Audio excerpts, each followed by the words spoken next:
Let's go to line number 1. Good morning, Jim Learning. You're on the air, sir. Good morning, Patty. How are you? I'm very well. Thanks for asking. How about you? Good, thanks. Good. I want to talk about the Pakwa Shipuinu just for a minute. Okay. That Randy Edmonds in the House called for some kind of, what would you say, he wanted to know what the Newfoundland government was going to do about the Pakwa Innu hunting caribou in Labrador. Important question. Well, we still haven't heard an answer. They said they're looking into it. I think the right answer is that they can't do anything about it, because this is a constitutional issue which plays to the Aboriginal constitutional rights of 1982 and an inherent right to do what these people have always done. So, end of story as far as I'm concerned. Why? So it shouldn't matter what the strength of the herd will be. We just have to live with those words in that act. Isn't there also reference to the actual science when it comes to protecting the herds?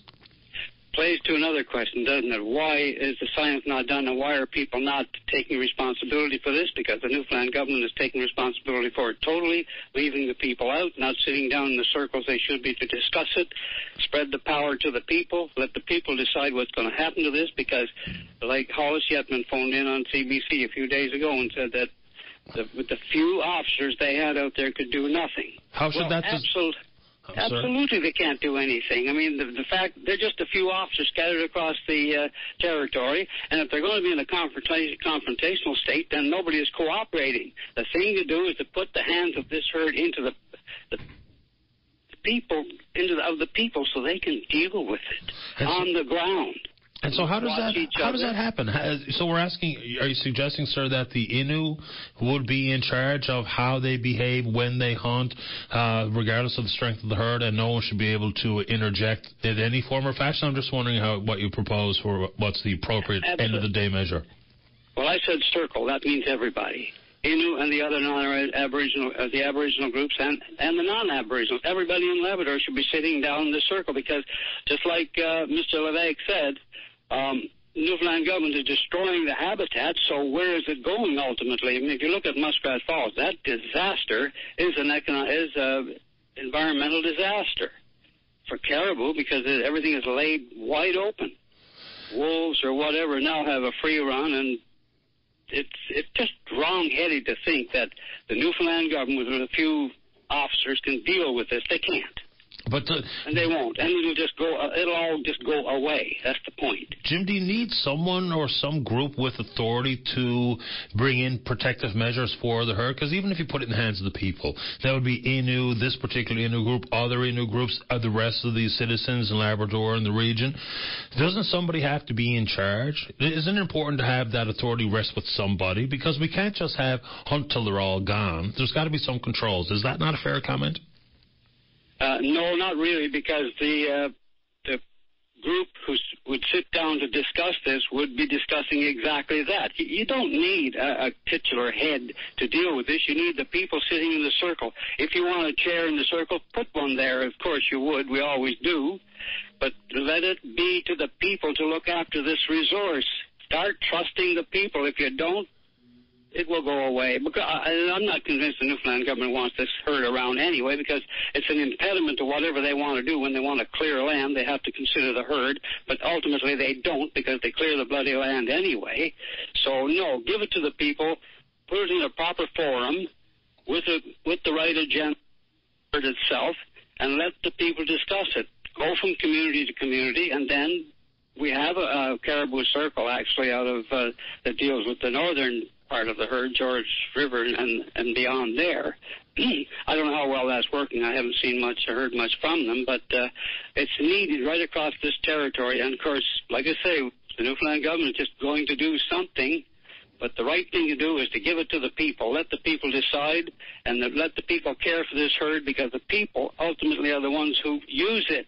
And we're not going to just go out and willy-nilly destroy everything because we're just the people. But the history has kind of shown that some people are absolutely willing to do exactly that, Jim, aren't they? Exactly right. But those people, when you get in the circle and people take responsibility, those people can be weeded out. They can be dealt with.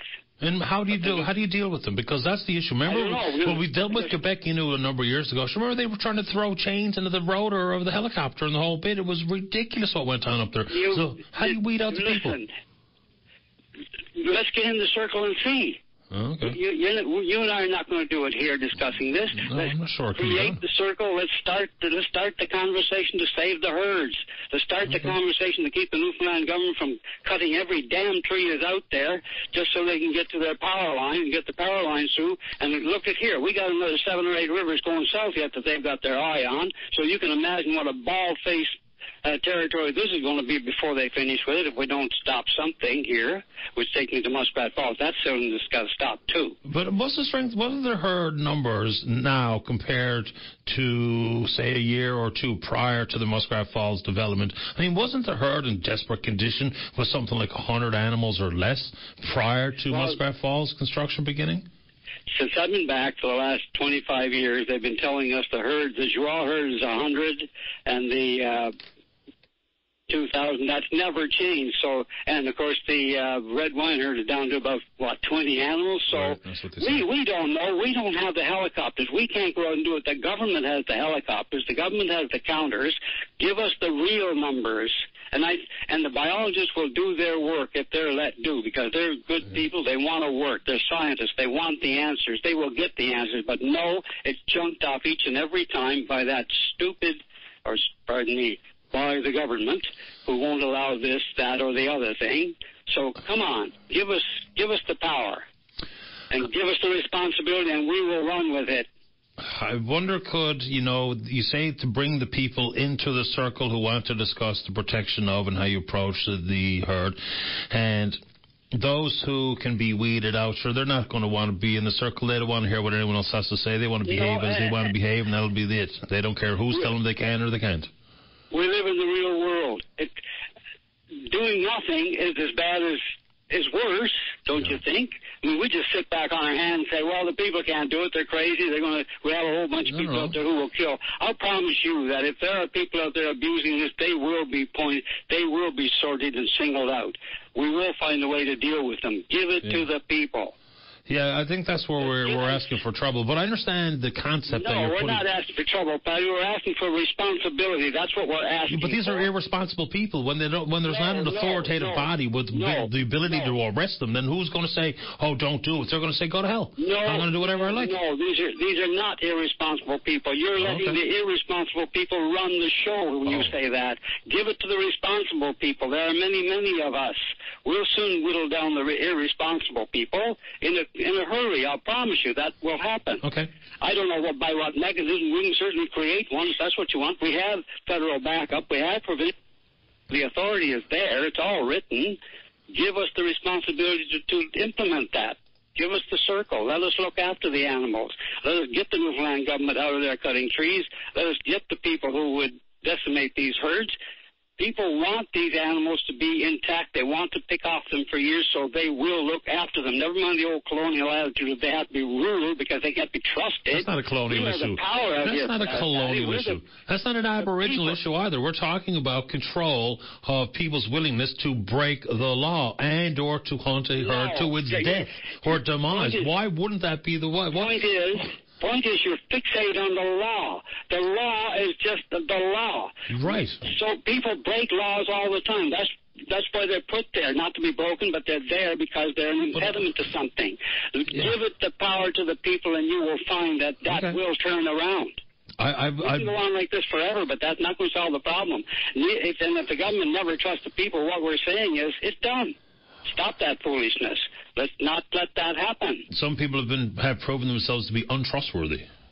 That's why. Listen, people in general, of course, are self-serving. That's the way the world works. Right. But we can't fall down and roll over just because we have a few self-serving people in the community or the territory or on the island or wherever. We have to deal with those people. And the circle taking responsibility, the majority of the people have the power, and they will deal with it. And I know everybody out here If you give me a certain amount of information, I can disseminate that information, deal with it, make a decision, go on with what's got to be done. I can understand that. Simply, what we're looking at here with this, and I'm going to say it again, this colonial attitude is no, there has to be total authority. No, there has to be education and responsibility. That's what there has to be to change this, the water on these beans, as Cabot Merton would say. Yeah, and there, of course, there has to be the willingness to be educated and or aware and to play by the circle's rules. No, you and I know that's there. No, you and I know that's there. That's human nature. We all want to learn at different levels. Okay.